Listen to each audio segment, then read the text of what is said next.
CM Punk has officially debuted on AEW Dynamite, and he dropped one hell of a spoiler tonight, basically confirming what we kind of already knew, and Bryan Danielson is all elite, and he is heading to AEW. I don't think Punk would have said what he said if that wasn't the case.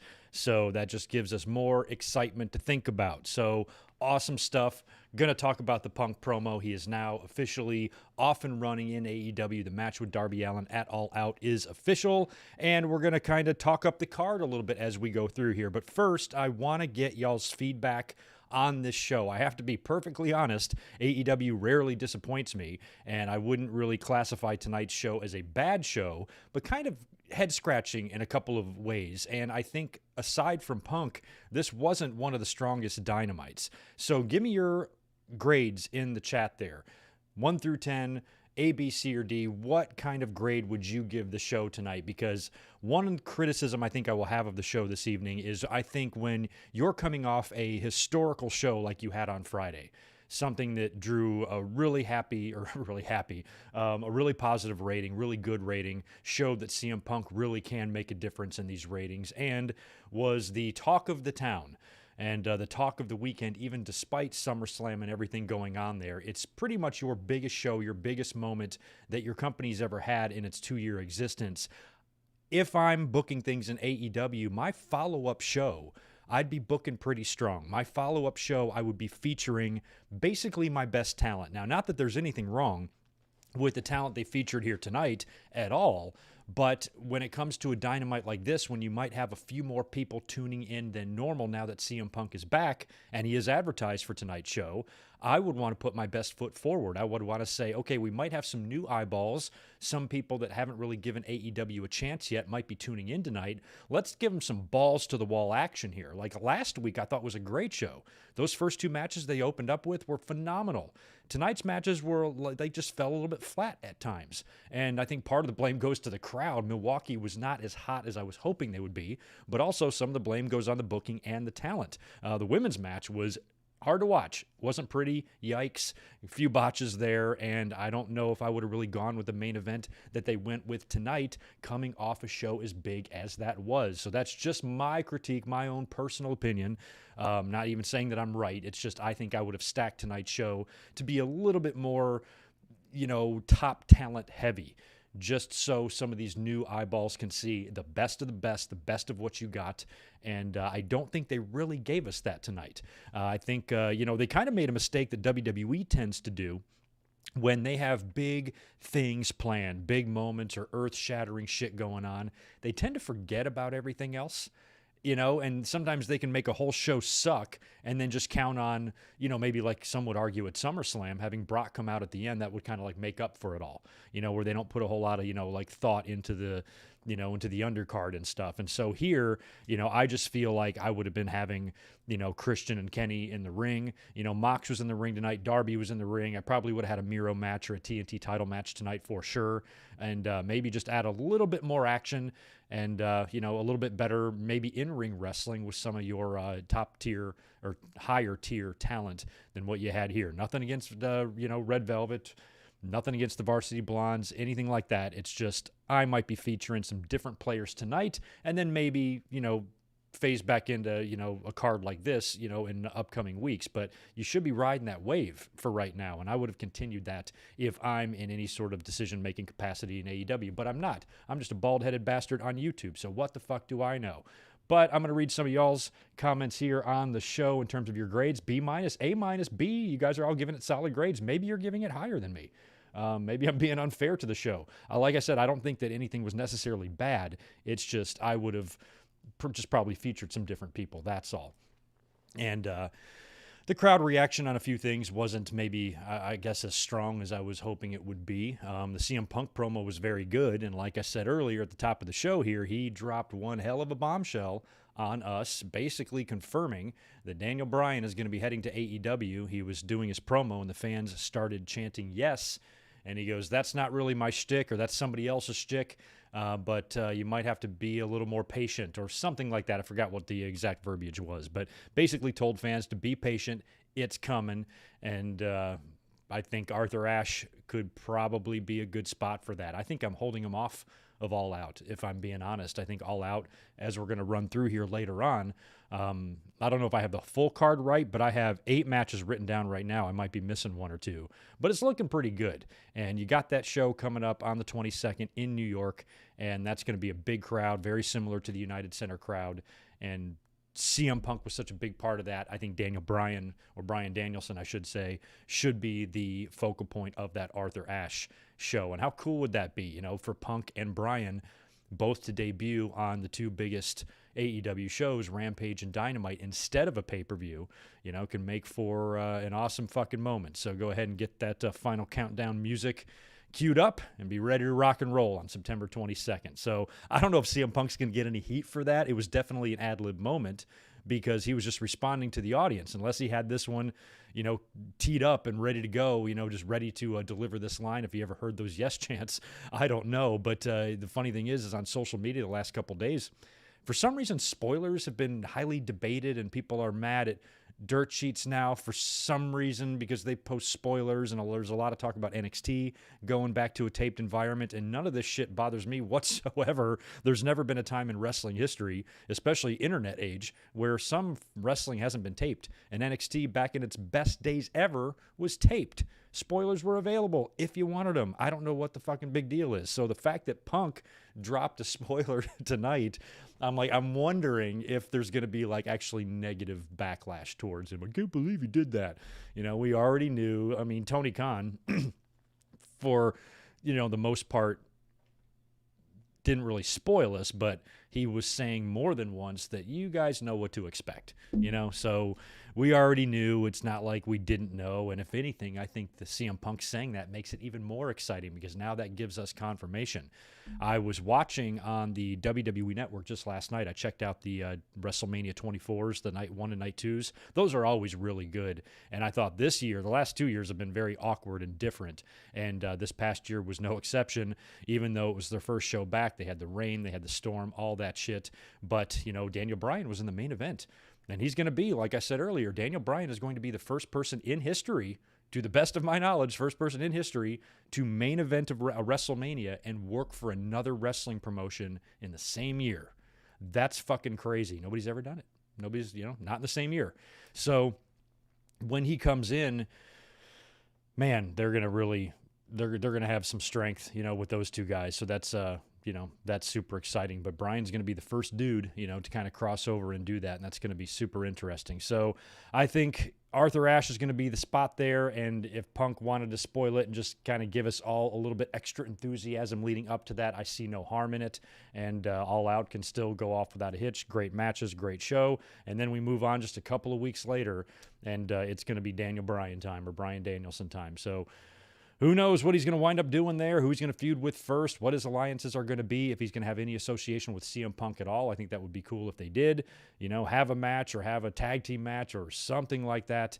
You know, big star power, you know, heading AEW's way real soon, which, like I said earlier, might be my only knock of the show tonight. I would have just had a little bit more star power on the show, especially in the ring when it came to that stuff. So, anywho, let me go over here and say hi to the chat, knock out any super chats that might be hanging out in here, and then we will get going with the results, and then we'll talk a little bit about All Out and the card that we have there, and maybe even offer some early predictions to that show. Also want to send well wishes out to Pat McAfee, who announced today via social media that he has tested positive for COVID, even though he's fully vaccinated. So you can still get this thing. He's got a fever. He said his wife and kids tested negative, so he's quarantining, probably out indefinitely until that all gets resolved. So best wishes out to him and anybody else that might still be dealing with the damn COVID. Let me see what we got here. BC Amplified fan is here with $5. Thank you very much. Hi, Greg. Missed the show tonight, but heard Bryan Danielson was teased and seeds of Bray Wyatt taking over Dark Order was planted. I didn't even think about Bray Wyatt. We are going to talk a little bit about their dissension. Seems like they're kind of blaming each other for what went down with Adam Page and all of that. So they are primed and ready for somebody to come in. And honestly, is there a better option for a new leader of the Dark Order? I mean, to me, he's the only option, especially given his history with Brody Lee and what it would probably mean to Bray Wyatt, or Wyndham Rotundo, as I'm hoping they're going to call him, when he does take over, what that's going to mean for him and how special that's going to be for him. So I am all about that happening if that's the direction they're going in. I didn't even put that together. I was just kind of watching the dissension and not really thinking beyond that, but Bray Wyatt is the guy to do it, man. That's fucking exciting. That's exciting too. Oh, I'm sorry to hear that about your cousin, Nick Musser. Yeah, we had a little outbreak at work. We had about 3 people get it. We didn't close it down though. We got them out of there, and they're all fine now. And so far, everybody's doing just fine. Lots of bees and stuff. So I guess, man, maybe I'm being the irrational one. I'm usually give high praise wherever I can, but there was a couple of things about the show that was just slightly disappointing to me. But we'll get into it here.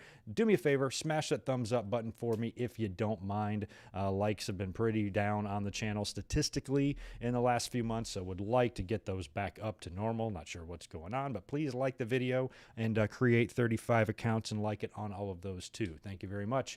And with that, we'll get into tonight's Dynamite. I haven't even done a check here. Okay, we sound good. Everything's fine. Yeah, all right, we good. Anywho, so AEW Dynamite was in Milwaukee this evening.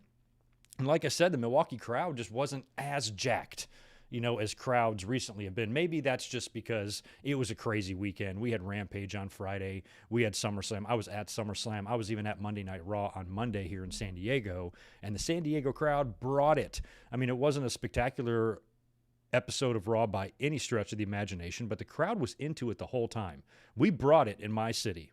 Milwaukee, not so much. What was wrong with y'all? It's not like you guys weren't in a coma or anything. It's just like you could have been a little bit more lively. You could have had a couple of more schlitzes and, just had a little more enthusiasm, I guess. So I'm scolding you, Milwaukee. Didn't y'all win like the NBA title? Shouldn't you be happier?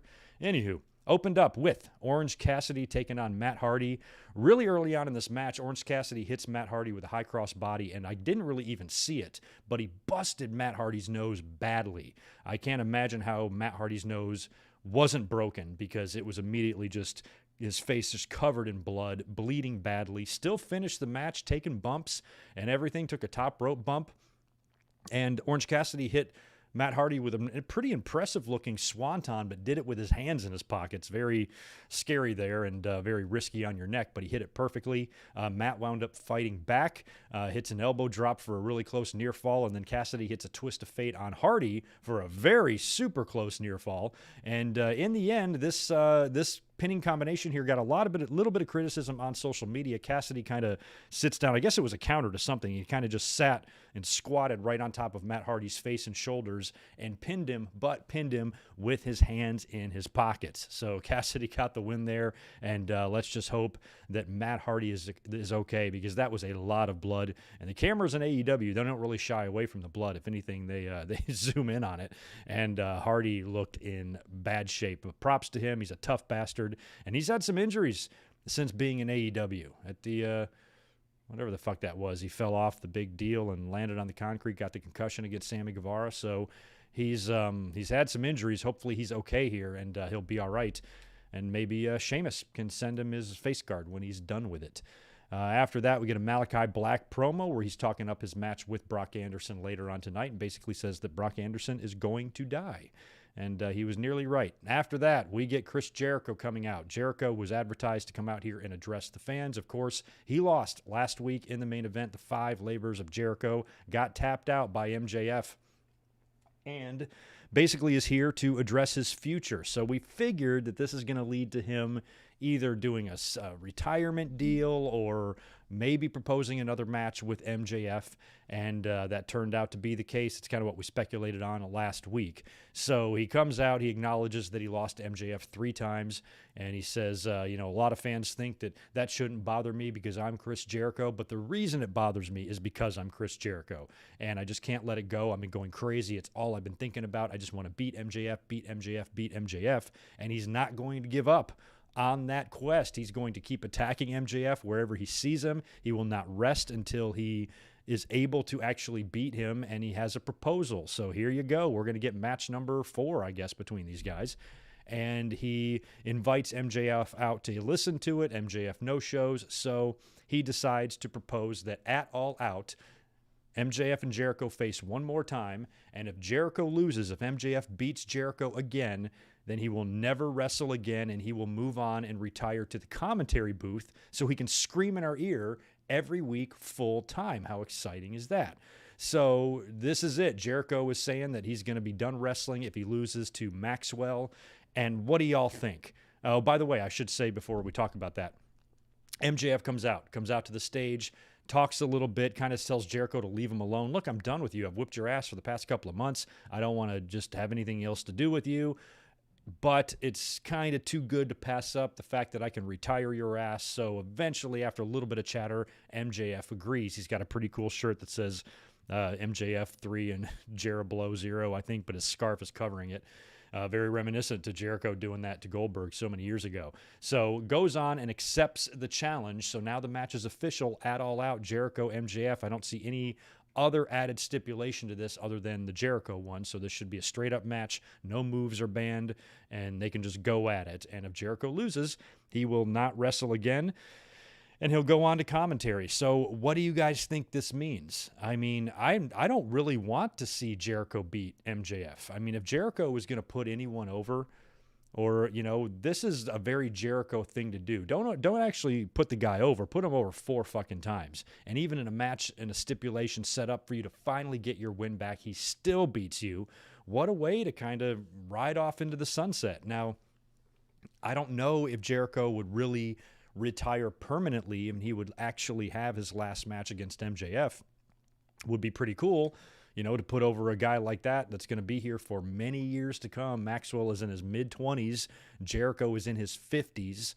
So think about 20 years from now when Maxwell is probably still in the ring at this point. Jericho's now 70, you know, and probably long been put into the WWE Hall of Fame. And Maxwell, just like Jericho always talked about beating Austin and Rock in the same night for 20 years, Maxwell can do the same thing. I retired Chris Jericho and make that, a big notch on his belt, feather in his cap. Or does Jericho just retire until storyline kind of brings him back to maybe do one more match, or a farewell tour, I should say, or something like that. I'm kind of cool with it either way, but I don't know if I really want to see Jericho beat MJF and get that monkey off his back. I don't know if that really benefits anyone, because Jericho is still Jericho. If anything, having Jericho lose here just elevates MJF even that much more. You know, unless they want to pull back on MJF a little bit, because if he beats Jericho again, what's the title situation going to be? You know, what I would do is I would put MJF over Chris Jericho.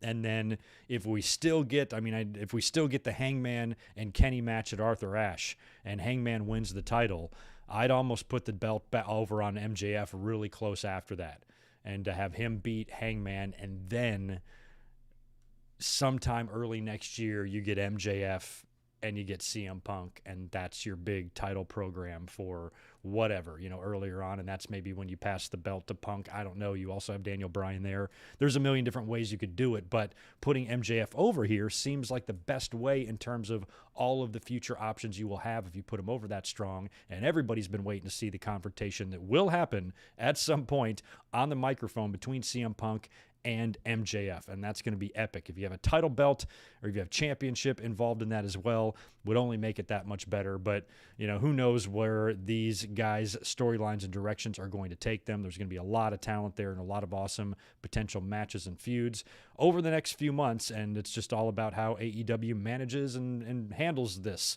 and where they go and stuff. So let's just keep our fingers crossed that it's good. Jericho's got the match now against MJF, and I don't really know how to predict this yet. I think I want MJF to win, but, part of me thinks that Jericho could finally, win the blow-off, and then both guys move on. But being on commentary full-time, I don't think anybody would really have a problem with that. Jericho's definitely showing his age. It's not his fault. I mean, he's still props to him for being a world champion in his 50s and being able to go on for so long and reinvent himself and work so many different places and promotions. I love Chris Jericho's career, nothing but respect for it. But at the same time, he's slowed down in the ring. That's just what happens when you get old. It's not his fault. So I think that if he kind of was still a presence on AEW, and in the commentary booth, as long as he chilled out on the screaming a little bit, I think that might actually be the best thing overall for everyone. And maybe the Inner Circle can continue on with a new leader, or, these guys can all branch off and start having their own individual shit. So don't know. Guess I'll just wait to see what all you guys have to say about it. Oh, how Wheezy with a $5 super chat. Bouncing over to some WWE speculation. What if Paul Heyman betrays Roman at Crown Jewel and we finally see the Mega Dream match between Lashley and Lesnar? Yeah, we could still see Lashley and Lesnar. I think potentially Survivor Series could happen if they put the belt on Lesnar.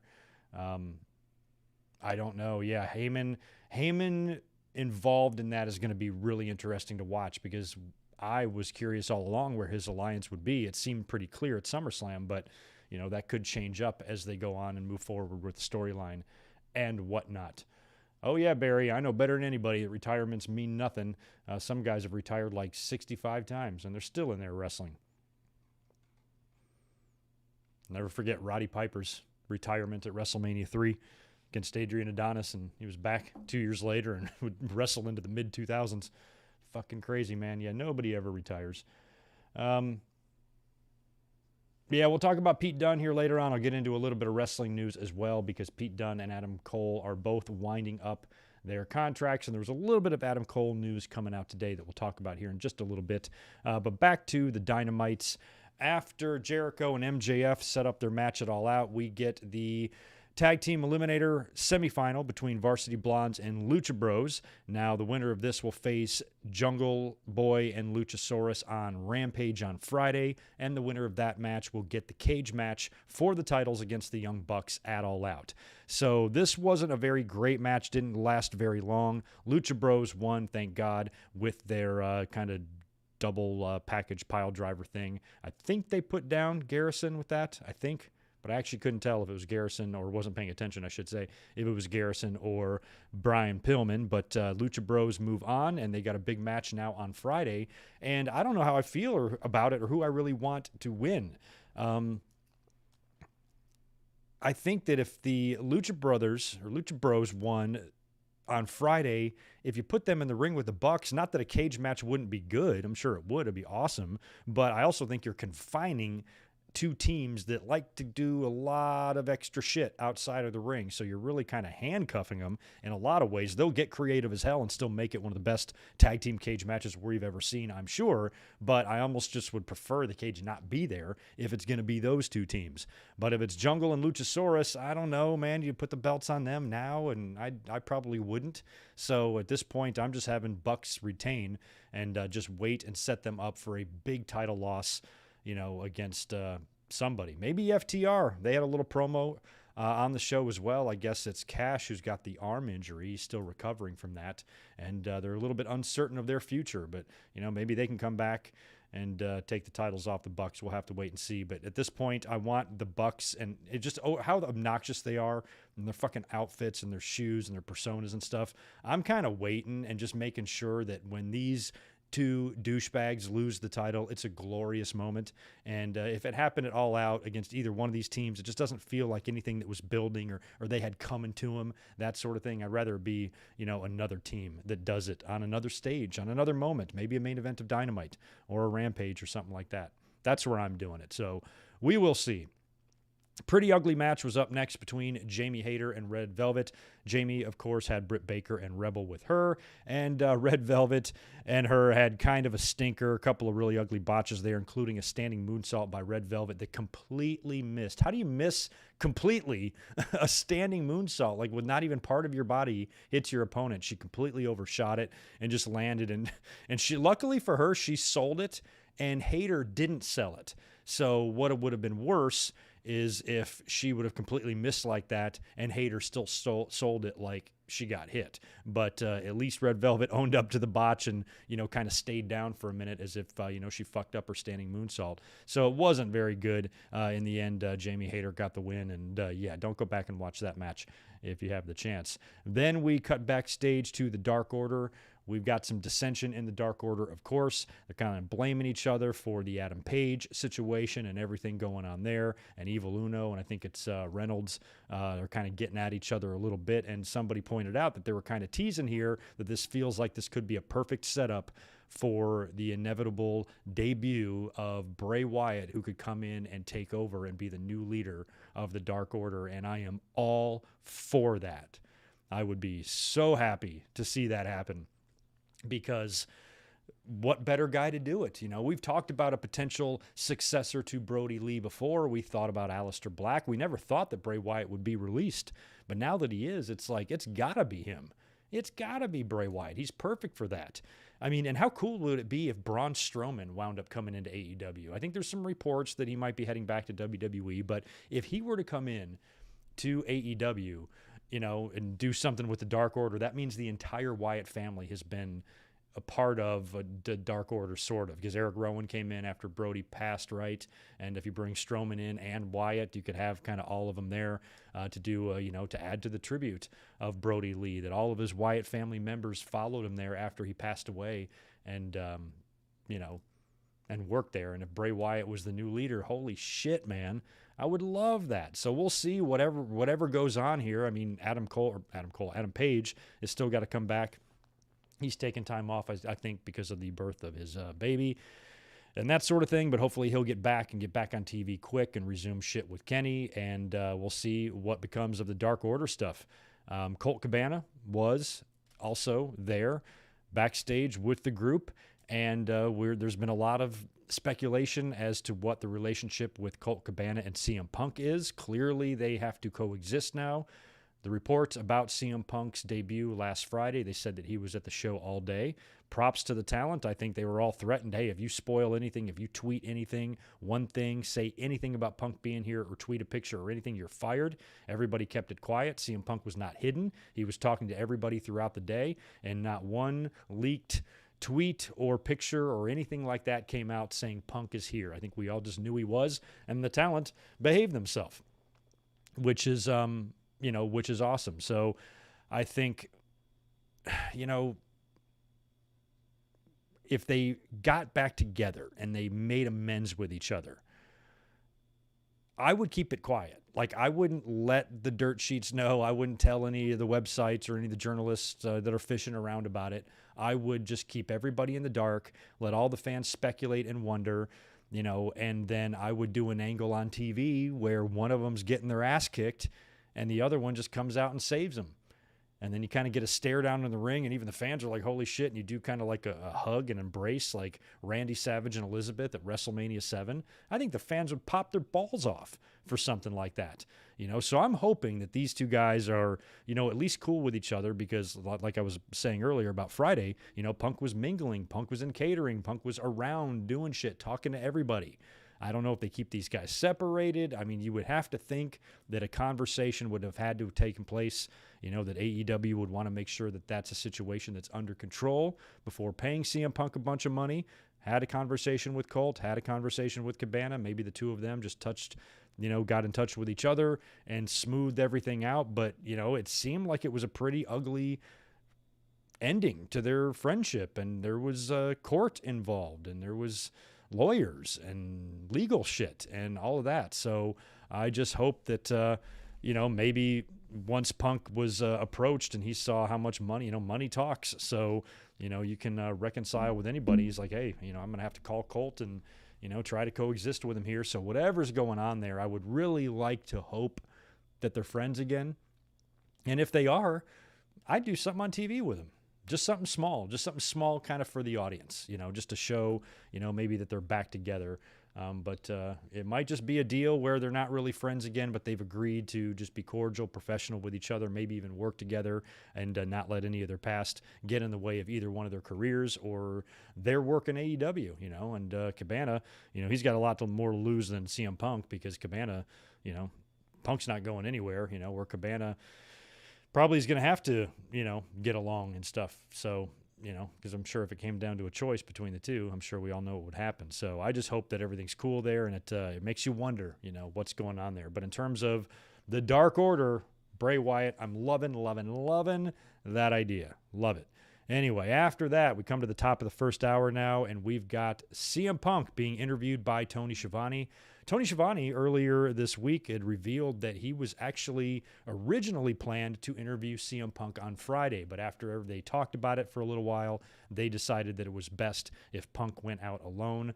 I agree with that completely. They made the right call there on Friday. However, this time, Tony gets to be in the ring and bring out CM Punk. Not quite as huge of a pop as we got on Friday night, but still, this was one of the few times of the night that Milwaukee really woke up and they were cheering Punk hard. He even had a hard time getting some words out because they were being so loud.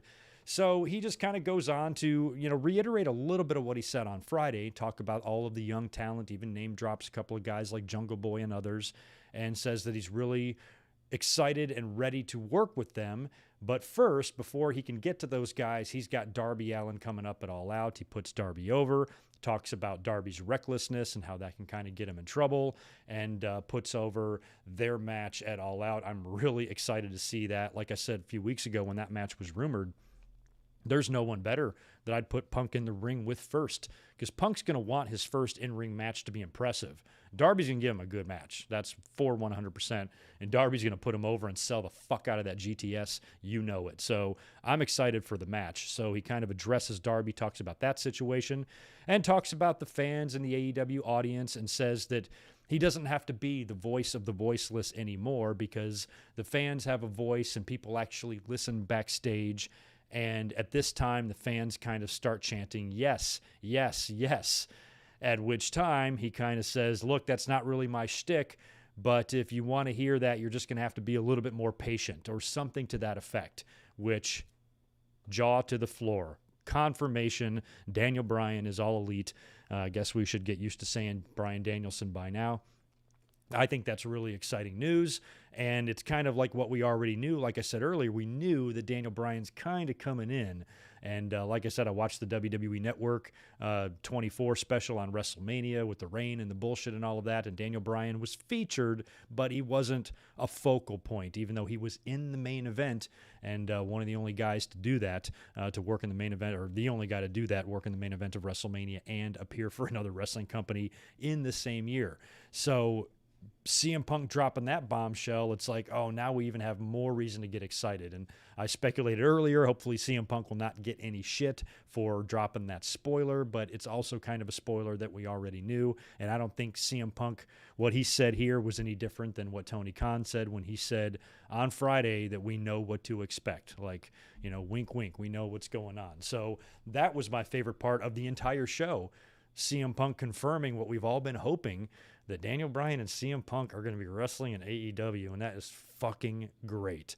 So Punk signs off, Cult of Personality plays him out, and he's on to All Out now to take on Darby Allin. It's coming up in a couple of weeks, and I guess he probably won't be on Rampage. I don't think he was advertised for Rampage, but I'm assuming Punk will be on Dynamite next week, and I'm ready for an official face-to-face confrontation with Punk and another star. He's got his first 2 interviews out of the way now. I think next time he's in the ring, piece of talent needs to be in there with him, namely Darby Allin, maybe a little face-to-face. I don't know if we'll get a scuffle yet or not. If they'll fight, might just be more of a show of respect type of thing. But next week on Dynamite, I fully expect CM Punk and Darby Allin to be in the same ring together, at least. You got it. All Out's coming up really, really soon. But that'll be coming next week. Can't wait to see it. Punk and Darby Allin, man. And then after that, I guess you'll have one more week. I don't know if they want to do a contract signing or any bullshit like that, or when he'll actually get physical in the ring. If they want to wait until All Out, I don't know. CM Punk apparently has been training very hard. Very cool photo was posted today online of CM Punk and Malachi Black sitting down in a little octagon area. So they're training together, which is fucking awesome. And boy, how happy am I that they released that dude. I'm so glad that Malachi Black is there. Even though Arn Anderson may have buried the Black Mass tonight. We'll get into that in a minute. Another awesome Miro promo after this. I'm loving these Miro promos. They're great. He's got such a way about them. They're different. They're differently shot. They have a different tone to them than most promos, and I love kind of the way they did it tonight, where they kind of had the sideways shot with the belt in the background. And he's talking about Eddie Kingston. It's going to be Miro and Eddie Kingston coming up. Is that at All Out or is that somewhere else? And basically tells Eddie that he's going to kill him because he's the Redeemer and his wife will love him because he is the champion. And talks about God and all that stuff. These promos are great. There's such a good feel to them. And he is such a fucking badass beast. And Eddie Kingston, who's a pretty hardcore, gnarly dude himself, he's not going to be any match at all for Miro. Miro is going to fucking kill him. And it's going to be fun to see because I like Miro a lot. I'm not taking that TNT championship off of Miro until 2032. I think fans will be sick of him by then. After that, we get a 6-man trios tag with Mox, Eddie Kingston, and Darby Allin taking on the Wingmen, who is JD Drake, Nick Nemeth, and Cesar Bononi. And match was okay. I didn't pay too much attention to this one. I was kind of doing shit around the house here, but I did catch the finish. Coffin drop onto JD Drake, who I had to look up, from Shelby, North Carolina. That's a little-ass podunk town way out in western Carolina. I've been there before. It's like a railroad track, a Family Dollar, 3 houses, and a McDonald's. He's from there, so I kind of have to root for him. And he got pinned, so that sucks for him. But anyway, fun little 6-man from what I could tell there. And, of course, Darby's going to get the pinfall there. And like I said, next week, he better be in the ring with CM Punk. After that, we cut backstage to a Tay Conti interview. She's interrupted by the Bunny. And they're both in the Casino Battle Royale or whatever, coming up at All Out. So Bunny, I guess what she's got some sort of an agreement or a contract with her. I couldn't understand. I was barely paying attention, but she almost kind of pitched that her and Conti should form an alliance and actually team up and try to help each other in the Battle Royal. But Conti grabs what I guess is a contract and just tears it up and throws it down, and then they brawl or whatever. And I think we're going to get a match between those two next week on Dynamite. I believe they advertised that, or at least maybe Friday on Rampage. I have it written down somewhere. We'll get to it soon. After that, we got that FTR promo that I talked about earlier, and then we go back to the ring for another interview with Tony Schiavone, this time with the Elite. And I thought they could have done a little more here with these guys. I would have had some sort of a match. As a matter of fact, I think there's going to be a tag team match. There is, featuring Kenny and Christian on Friday, and I think they should have kind of figured out a way to do that here if it was up to me. But anyway, Christian is out immediately because as soon as Don Callis opens his mouth, he says something about Christian. Christian's music hits, and he's out there. Of course, Christian with the token carny piece of shit line directed at Callis for, I believe, now the 3rd or 4th week in a row. He's said it, getting a little bit old. Don Callis barks back in his promo, name drops Vince McMahon and Vern Gagne, which was pretty interesting. And then the line of the night, aside from CM Punk confirming Daniel Bryan, was when Kenny got in Christian's face and said, "You think you know me?" Loved that. And then Don Callis went on to say that at All Out, Christian will be what he's been his whole career, second best. Oh, ouch. And then there's a brawl. There's a fight. Elite start kicking Christian's ass. Kaz, the Elite Hunter, comes out to make the save, and I believe that's the match we're going to get next week. Kaz and Christian against Omega and Cutler. I'm sorry, not next week, but I believe on Friday. On Friday, right? Where are my notes for that? Friday, yeah. Okay, yeah. Friday is Conti versus Bunny Express and or the Lucha Express versus Jungle Express versus Lucha Bros, and the tag team match that I just mentioned.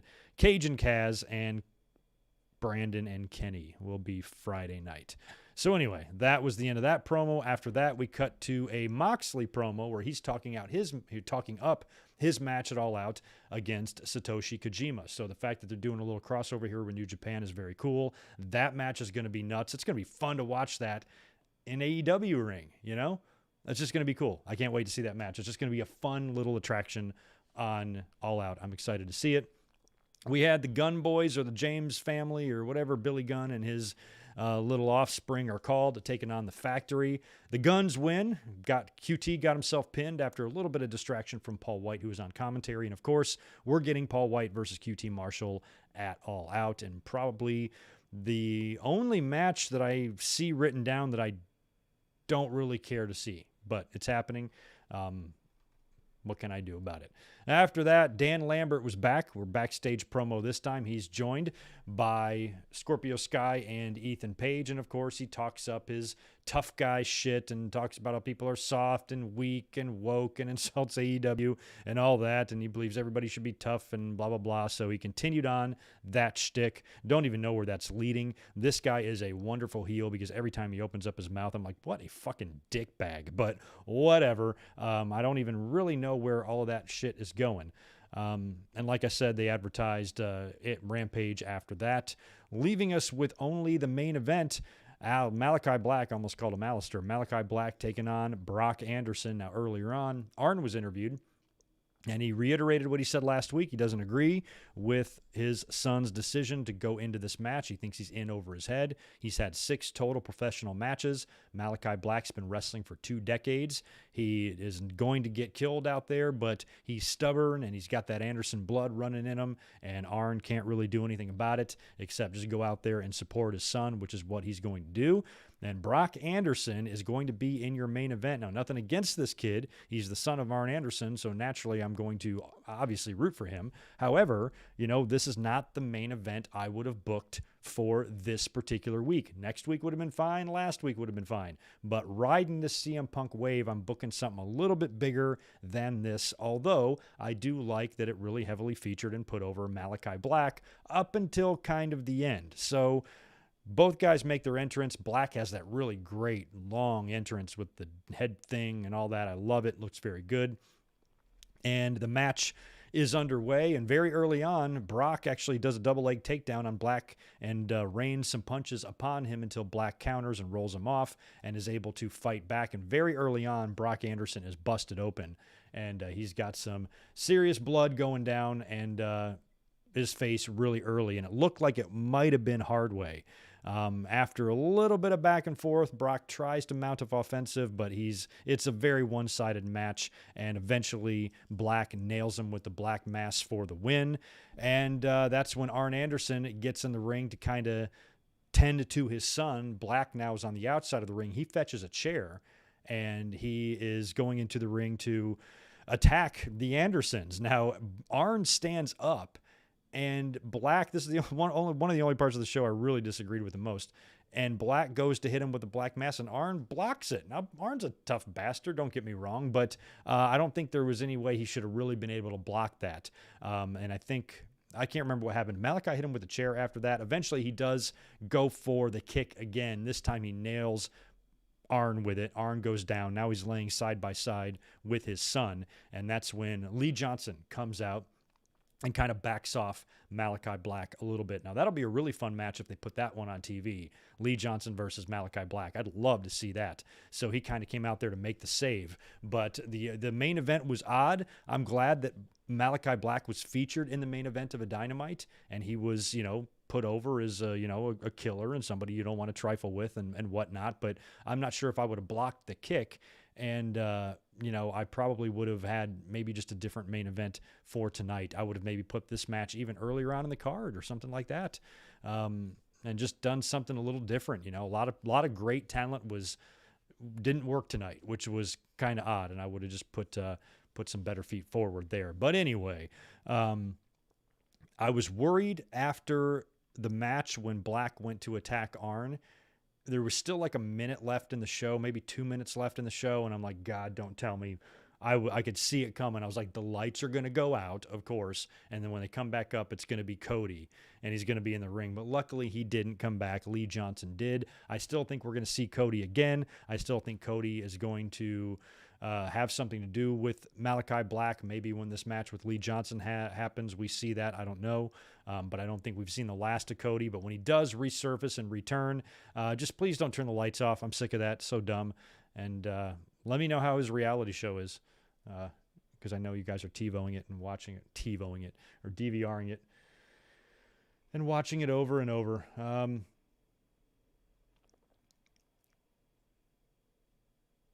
Chris Jericho should retire with all due respect. FTR has a match next week. They do? Okay. I didn't fucking understand what they were saying. I was walking around the house. I thought, I don't even remember where the injury happened. They were showing the replay of it. Where the hell did that all happen? He's acting like he has nerve damage and he might not be able to wrestle again or whatever. Okay, I just completely missed that whole thing, that there was actually a match announced for next week. That's great. Good to see you, Adam Urbanski. And Alex Crawford is in the house as well. Dan Lambert sounds like Sean Hannity. Oh, that makes a lot of sense, because there ain't too many bigger douchebags than that Hannity fucker. God, what a douche. Yeah, they all kind of do the same and talk the same way and have the same kind of attitudes, kind of shitty attitudes about him. What a dick. But he's a great heel. He's tailor-made. Dan Lambert's tailor-made for wrestling, man. He's perfect. You want to get somebody to hate you, just open your mouth. He's pretty awful. Jamesy saw AEW in Vegas for All or Nothing. Takeaway, great, but these guys take so many bumps. Can they keep it up? Why we get the big stars tonight doing promos only? Yeah, I kind of would have done a few things differently with the show. I am really looking forward to attending an All or Double or Nothing, I think is what you're trying to say there, in Vegas in May, assuming that we're all good with the pandemic next year and they do return to Vegas for Double or Nothing. I plan on being there because that's going to be a really fun show. I'm really ready to go to an AEW pay-per-view or Dynamite whenever they enter my neck of the woods here on the West Coast. Really, really ready for that to happen and excited. Yeah, I was at the SummerSlam and it was very, very fun.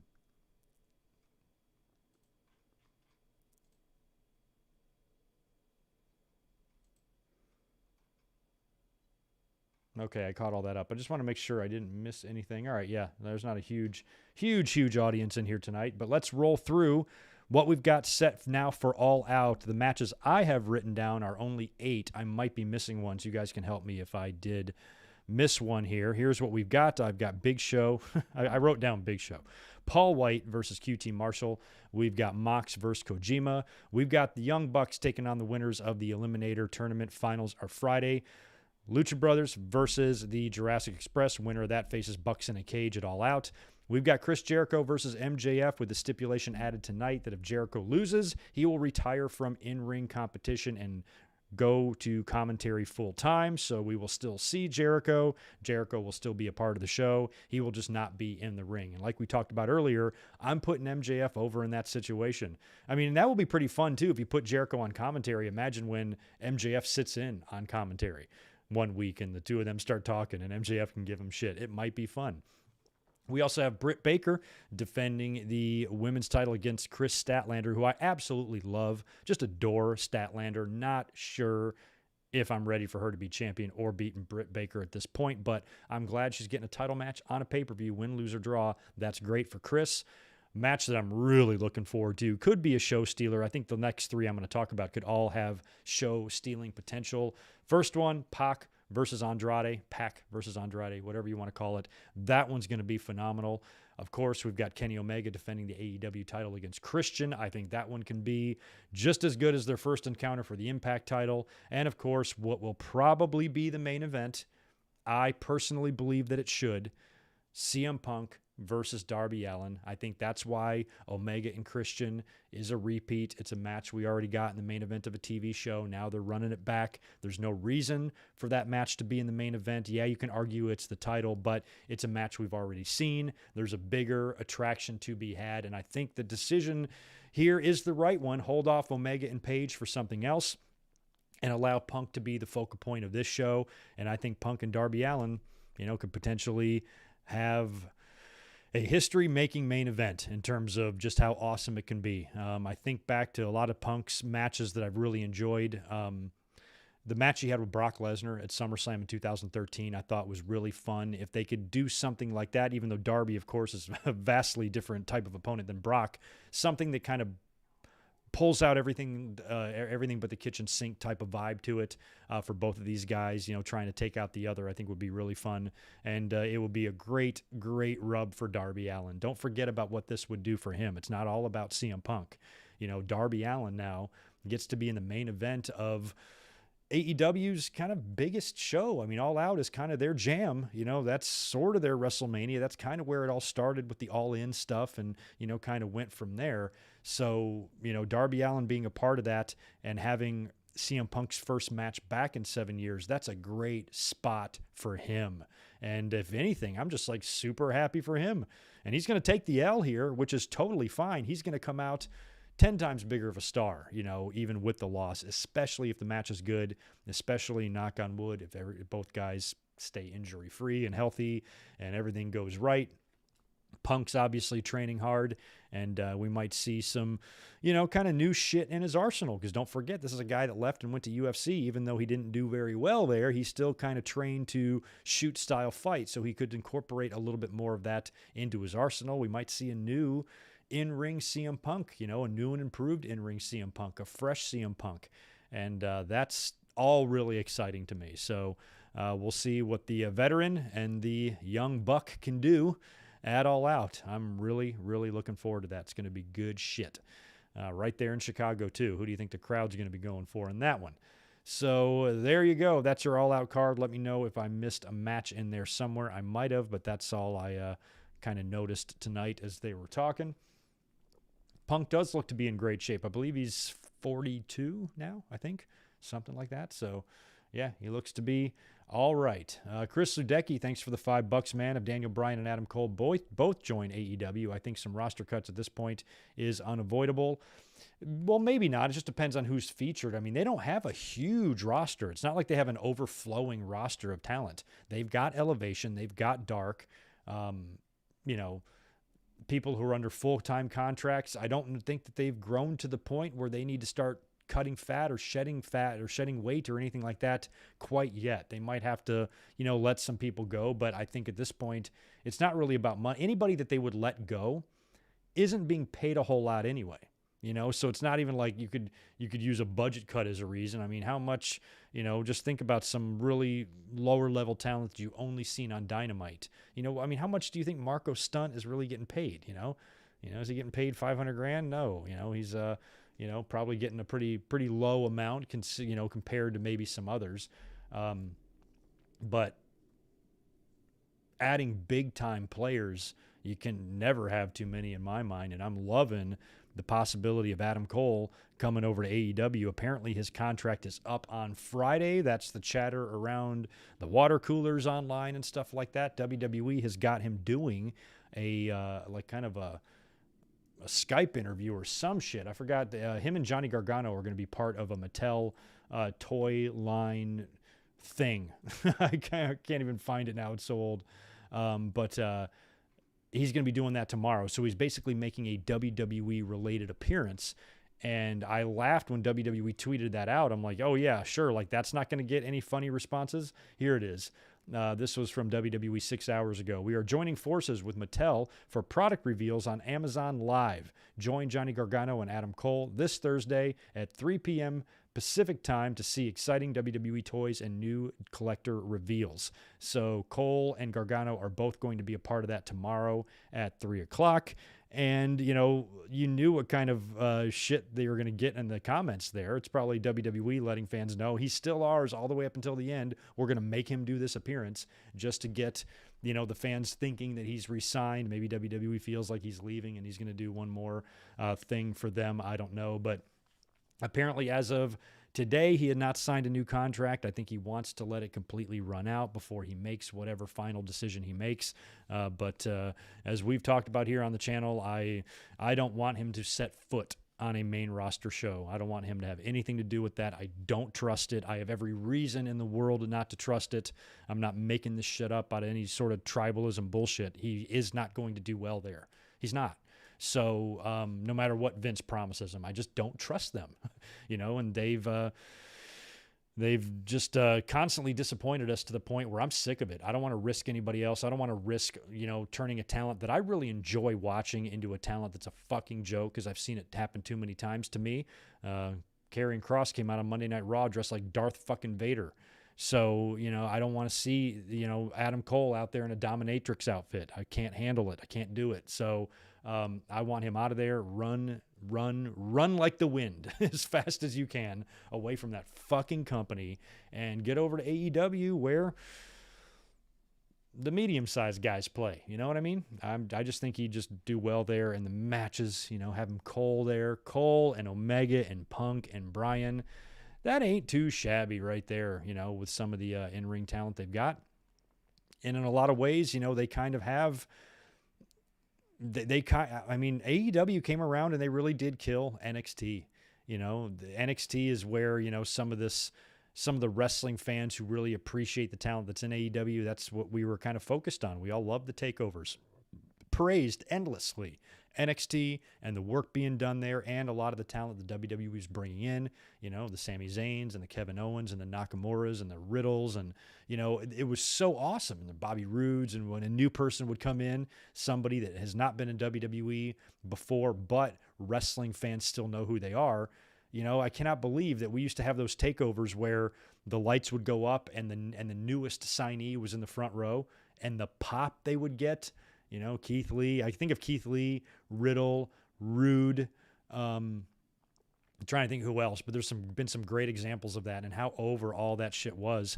AEW kind of took a lot of that, and I think that's why WWE kind of threw in the towel there and said, okay, we're going to change NXT. I still think NXT could have existed the way it is and still offered really, really, really great wrestling, but they've decided to change it up. But a lot of that type of audience now, I think, is migrated over to AEW when you really want to find that true WWE alternative. Because even though NXT offered us a WWE alternative, it was still WWE. This is actually a whole new separate company, and I think that's best.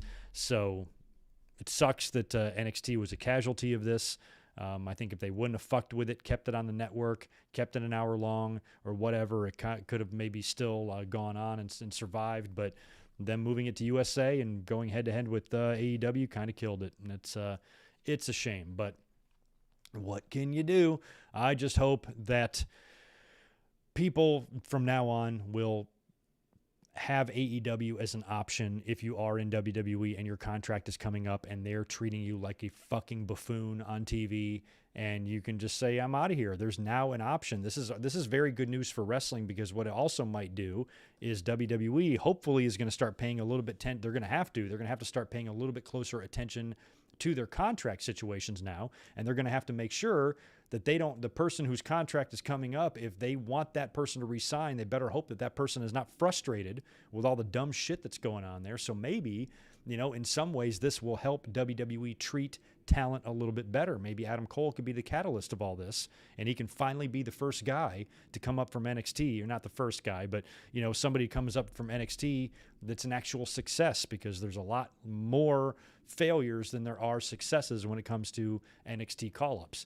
In terms of like getting main event stage, you can't really call Nakamura a failure. He's been on TV for years and he wins championships all the time, but he's not a main eventer like a lot of fans thought he would be. And they gave him that one shot, won the Rumble and worked WrestleMania, and, that was kind of it. So I think Cole sticking around there would be a bummer, but if he did, we'd support him. But showing up in AEW would be so much more fun, So much more fun.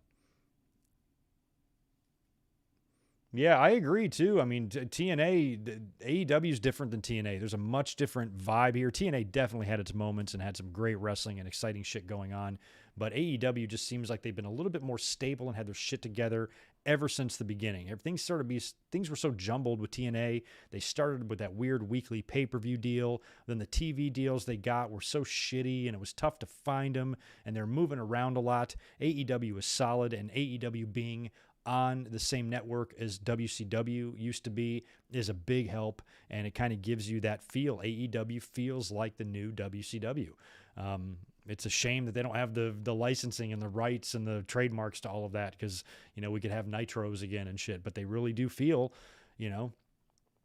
like WCW, somebody with a lot of money like Ted Turner had, kind of got into wrestling and purchased the company. In this case, it was the Khans starting the company, and they're well funded.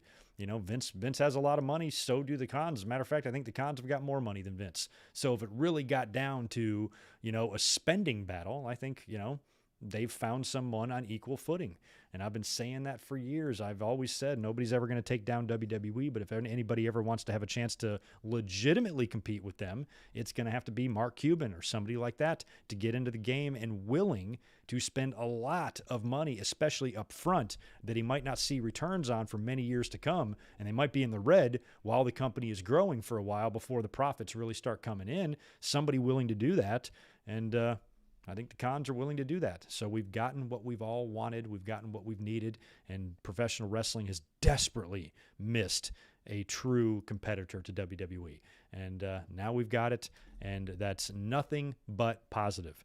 WWE will be fine. They will continue to roll, continue to run, continue to pack out arenas. They're not going to go down. They're not going to go out of business. They're not going to lose this war. I don't want there even to be a war. I want two wrestling companies for us to be able to choose from to watch. I can watch WWE this week. I can watch AEW this week. If I don't like one, I can watch the other. Options are good. Diversity is good. That's what they tell you in investments. Diversify. Just don't put all your eggs in one basket. And I think that's good for wrestling fans as well, that we have options.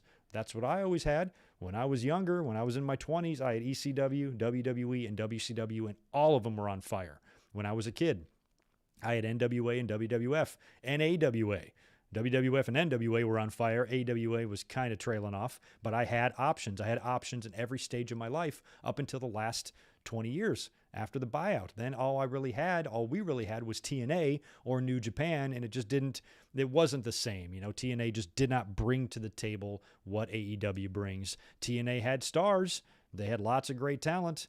AJ and Joe's and Angles and Hogan's and everybody's been in there and stuff, but they always seemed like they were in a dryer. They were always just tumbling, and things were changing, and executives were changing, and behind the scenes stuff was changing, and where the content was found was changing. The shape of the fucking ring was changing. Everything was changing all the time, where AEW just feels better produced and just more well run overall, in my estimation, than TNA did.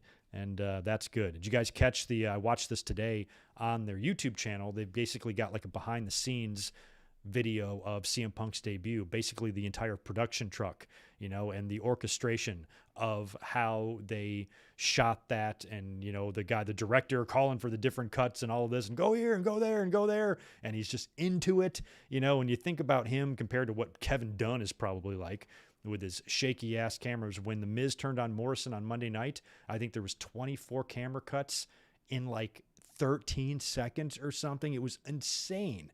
Where, they look like they got a really solid production department behind them. Everything they did with CM Punk was really well produced. They had all the right angles, all the right shots. That sweeping kind of zoom in of the entranceway with Punk, when Punk's music kind of hit, was just so fucking perfect. And so they kind of showed all of that in the YouTube video. It was a good watch, and check that out if you haven't yet. It was good stuff. Michael Cuomo, thanks for the $5. Didn't it take like 7 years for WCW to become profitable? Yeah, I mean, in a lot of ways, yeah. I think Bischoff helped out with a lot of the costs, partnering with Disney and the studios and all that to run their TVs and whatnot. But once Hogan became available, that's when the money really started spending, and they weren't going to be turning a profit on that type of money until I think they started taking over in the ratings, kicking the WWE's ass, and they were just selling out arenas, selling out pay-per-views, doing record buys, record merch, NWO, all that stuff. Once that happened, they started turning a profit. But up until then, it was a lot of spending and not a lot of returning. So I'm not sure exactly what the figures were, but it did take them a while. I don't think they turned a profit until like 97 or 98, to be honest, if that makes any sense, because they were paying a lot of guys, Hogan and Savage, and then Hall and Nash came in, and even at that time, they were still in the Dungeon of Doom days. They were still in guys winning matches after hitting their opponent in the head with Miss Elizabeth's shoe. They had some hokey shit. That's why I don't like it when Eric Bischoff rewrites history and he says, WWE was very cartoony and childish. We tried to be more reality-based. I'm like, no, you didn't. You didn't try to be reality-based until Nash and Hall got there. Prior to that, you had fucking the Shark and the Yeti, and you had the Taskmaster, and you had the dumbest fucking gimmicks, equally as dumb as WWE. Barry Darso's a golfer, blacktop bully, stupid shit.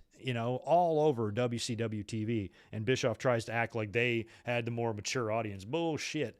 Kevin Nash and Scott Hall brought that with them, with that angle and that realism. That's when the older audience started tuning in. That's when shit like the Dungeon of Doom started to become obsolete. And that's when you started taking shit a little bit more seriously, not before. So Bischoff is full of shit.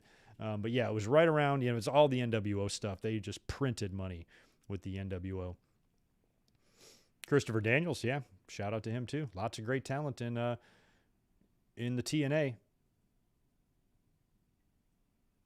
Oh, to be fair to Bischoff, he talks about how much he hated all of that. Well, he's the executive producer, so if he hated it, he could have changed it. But yeah, I mean, it was a little silly. A lot of that stuff was dumb, but I mean, it was equally dumb in WWE. They might have Taskmaster and fucking Avalanche in WCW, but WWE's got Duke Drosy and Who and T.L. Hopper and Salvatore Sincere, and you got Everybody's a Job, remember? School teachers, Dean Douglas. Oh my God. Not a fun time, man. And I was a huge fan back then, but I knew it was lame. I knew it sucked. I'm like, God, I hope nobody knows I fucking watching a Dean Douglas match right now. But it took a while before wrestling to become cool, and then it became uncool again. Peaks and valleys and all that stuff. So, anywho. Let's see if there's anything else we need to touch on here. Let me check over here on my my other news notes. I talked about Pat McAfee. We wished him well. Yeah, I think I got everything in. Can check everything off my list in terms of what we needed to talk about tonight, and I think that's going to do it for me. I'm probably going to go ahead and bust on out of here. I got some dinner to eat and that sort of thing. So I want to thank you guys for hanging out this evening. In terms of my next podcast, I guess we're going to shoot for Saturday. It's going to be Saturday afternoon again. I have to check my schedule to see what time. It's probably going to be normal time at 3 p.m. Pacific and 6 p.m. on the East Coast, but I might bump it 1 hour earlier. It's possible. I'll let you guys know in the next day or so.